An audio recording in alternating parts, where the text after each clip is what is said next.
everyone, welcome to another exciting episode of Dayspring Discussions. I'm your host, Sean McGahee, and this is a show where we talk about movies, TV, sci-fi, fantasy, comic books. If you geek out about it, we're going to talk about it.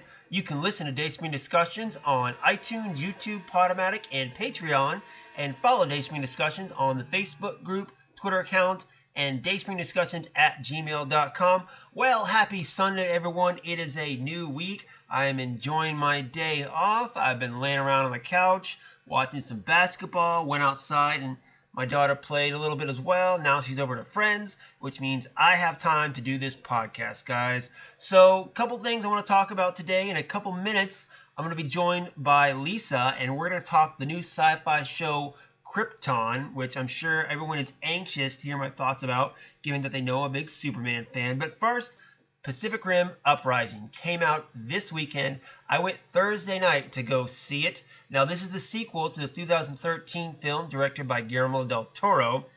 This one's a little different. It doesn't really have much of the original cast in it. This one's led by John Boyega, known as Finn from the Star Wars franchise. You also got Scott Eastwood in this film, which is Clint Eastwood's son. And then newcomer Kaylee Spinney, who plays Amara. And her and Boyega are kind of the leads in this one.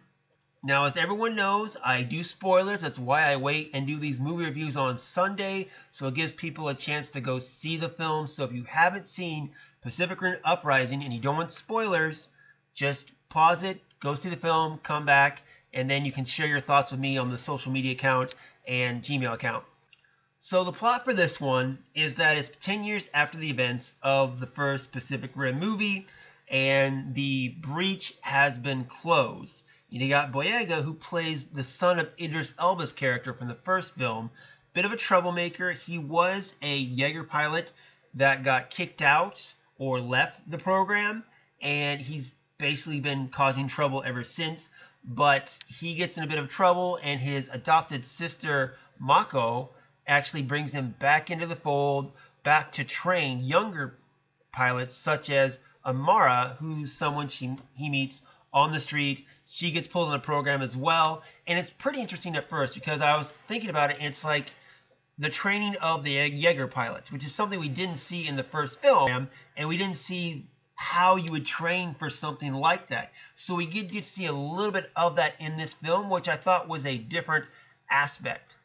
So, long story short, the monsters come back. The kaiju come back, and it's led by, spoiler of course, Charlie Day's character. When he mind melded with the aliens from the first one, they're still affecting him. He's still linked to them, and it's causing him to do bad things. So he gets it. So the rifts open, the monsters come out, and they're heading towards Mount Fuji to destroy the whole world. Right? Okay, well, pretty simple plot. I was not as impressed with this film as I was the last one. The first Pacific Rim I loved. I know it wasn't anything extraordinary as far as acting and story, but it was just good, clean fun. Robots fighting monsters. It was just a hell of a good time. And that's kind of what I wanted from this one. I sat in the middle seat trying to engulf myself in the screen, ready for the enjoyment. I felt like the fights weren't as good as the first one, or maybe I was just desensitized from the first one, so I wasn't as impressed with the fights in this one. Now, the film was directed by Stephen S. DeKnight, who is most known for being the showrunner for Daredevil Season 1. To be honest, this film was okay. It didn't hold a candle to the first one, though. I mean, Boyega actually, I think, was really good at carrying the film in the lead role, but to me, I felt like they should have gone with one way or another. You have the cadets, which is Amara and all her friends, and then you have a separate story almost with Boyega and Eastwood, and then there's another girl who's in there. I forget, Jules, I think is her name, actually. And I feel like you should have gone with those three or gone with the kids, because it kind of goes back and forth a little bit. I do like that they set up the relationship between Boyega's character, Jake, and Amara. That was fine. I knew that was coming to a climax at the end of the film. But I feel like they should either focus more on the cadets or focus more on Boyega and his trio. either the teachers or the students. The split, I think, did not help the movie. The first Jaeger fights, I got excited about. It was a lot of fun. It was just awesome just to see that back in action. But like I said, a lot of people kind of see the first Pacific Rim as kind of a dumb, fun movie. And I think it was, but this one even lowers the bar a little bit. However, it does kind of set up for future franchises. And I walked out of the film, and like I said, I wasn't overly hyped for it. And the fact that it sets it up for a future film got me a little more excited, because maybe, of course, they can learn from their second mistake and move on and do a better third film. I'd like to see the franchise go on. I like the idea of it. The only thing I'm worried about is keeping it fresh, of course. You can't just have giant robots fighting giant monsters. Of course, that is the lure, but you got to have a solid story with solid characters. I think Amara and Jake are two characters I think you can really build the franchise around. And like I said, Boyega, I think, did a good job of carrying the film pretty well, which goes to show you his range as an actor too. But you got to keep it fresh. If the Fast and Furious franchise, if they can get 8 films now, I think Pacific Rim deserves to get more films as well. I thought the movie was okay, but I'm looking forward to see if it does well enough to give us sequels, and I have more hope in the sequels than I do for this film. For me, I think I'm just going to stick with the first one. I don't think I really ever need to see this one again, unless, you know, like I said, they do a third film, and that's really good. Then, of course, kind of like how I feel with X-Men Days of Future Past. I didn't like First Class that much, but because I love Days of Future Past so much that sets up stuff from First Class, I gotta have to like First Class at least a little bit. So if not, if the first one was the best one of the franchise, kind of like the Pirates of the Caribbean, I'll just stick with my one film and I'll be happy with that. Alright guys, well now I am joined by Wonder Woman herself, Miss Lisa Locke McGahee. Lisa, say hi to everyone. Hello. Alright guys, so now we're talking Krypton. That's right. Wednesday, the show premiered on SyFy based on Superman mythology. This show takes place allegedly 200 years before Kal-El was born, sent to Earth, and saved us all as Superman. The main character is Seg-El, which is Superman's grandfather. And the premise is that Adam Strange comes back in time to Krypton to get Seg-El to save Krypton. So basically, Kal-El can be born and Superman can be the savior of the universe, so to speak. When I first heard about the show, I wasn't too excited about it. I thought it looked kind of stupid. But the more I learned about it, the more I saw it, the more interesting I thought it was. Now, the show is written and kind of run by David S. Goyer, who is most known for help writing the Dark Knight trilogy that Christopher Nolan directed, and also the Blade trilogy starring Wesley Snipes. He also wrote Man of Steel, so he had to get kind of a grasp on the world of Krypton for that whole first part of Man of Steel with Russell Crowe as Jor-El, and you can see the comparisons between that and the show and just the society of Krypton as a whole. So the first episode premiered on Wednesday. I watched it. I was a little distracted, so I wanted to go back and rewatch it again this morning before I did a review of it. Lisa was kind of watching over my shoulder in the kitchen, so at first she told me she really wasn't into it, but then she watched the entire episode. So Lisa, I gotta say, what are your thoughts on Krypton? I mean, it seemed interesting. I still am not 100% on board yet, but mostly because I still think the premise is kind of a ripoff. Of what? Of, Back to the Future. With the cave that's disintegrating slowly, unless they can change the past and make sure that... it's very... Come on, you don't see the comparison? It's very Back to the Future. It's time travel, which is in a lot of stuff, not just Back to the Future, though. But the whole thing where, I'm from the future, so you have to change this so that your grandchild will be born to save the world, and as soon as this cape disappears, then it's all lost. Come on now. You don't see it? I totally see it, yes. In Back to the Future, Marty had to make his parents fall in love before he faded away in the picture, and, he wasn't born anymore. I get it. But there's a lot of like time travel stuff that are similar to that as well. I'm just saying. So you can't just say Krypton is a ripoff. There are other things that are similar. All I'm saying is that I can still say Krypton is a ripoff, whether or not there's a million other things. I'm just saying it's very Back to the Future-esque. Okay. So for me, I liked, I guess, the details of it because you do, throughout comic books and movies and stuff like that, you do get an idea of Krypton, but this, we're going full depth. You get and learn kind of the caste system that kind That's what I thought was interesting about it, was just learning about Krypton. Yeah, exactly. And how... I wish it could have been just a show about Krypton without having this whole, like... Well, they have to try.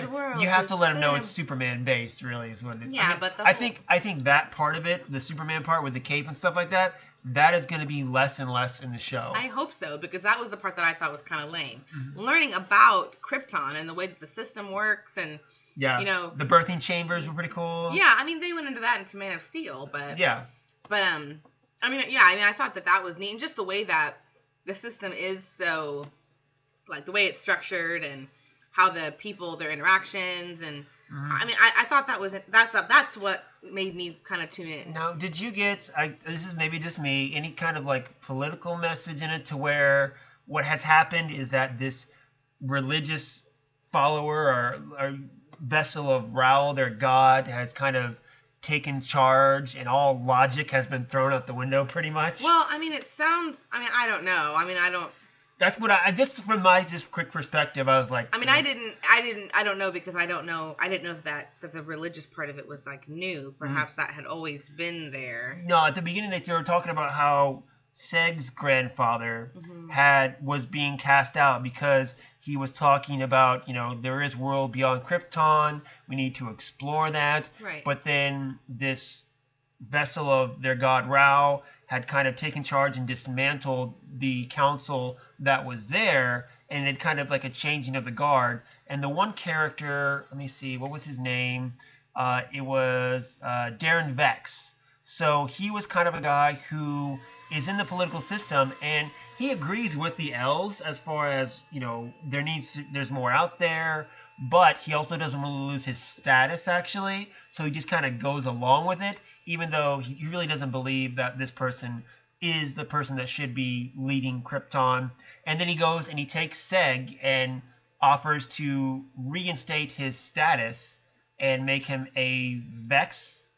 Make him part of his family. Yeah, make him part of his family by having his blood and his daughter's blood come together, or mating, I guess, because they have the, the arranged marriage and stuff like that. But of course, Seg is in love with a Zod, Lita Zod, and she is, engaged, or what do they call it? Betrothed. Betrothed, yeah, paired with someone else as well. Isn't that really mean-looking black guy? Huh? Yeah. Oh, okay, so I didn't. That guy. Yeah, that's who it was. So she said with that. He seems like a really big dick. Well, of course, he's the other guy. So of course he's got to be a dick. Well, that's how it is in all these stories, I guess so. Love triangles. The third guy or whoever is always the dick. True. But overall, I enjoyed it. It was better than I thought. And to me, the part that really got me was, as a Superman fan, I love how they're teasing Brainiac. He looks very menacing. He looks very pulled out of the comic books. I'm very interested to see what happens, mainly because also, Adam Strange made it seem like he has to stop Brainiac. But it also seems like Brainiac is coming to Krypton to destroy Krypton so he can stop Superman from becoming Superman. But does that mean Brainiac's from the future as well? That's the part I didn't understand. I understand the idea. That's what I didn't get, is like what happened that made this guy from the future need to come back in time.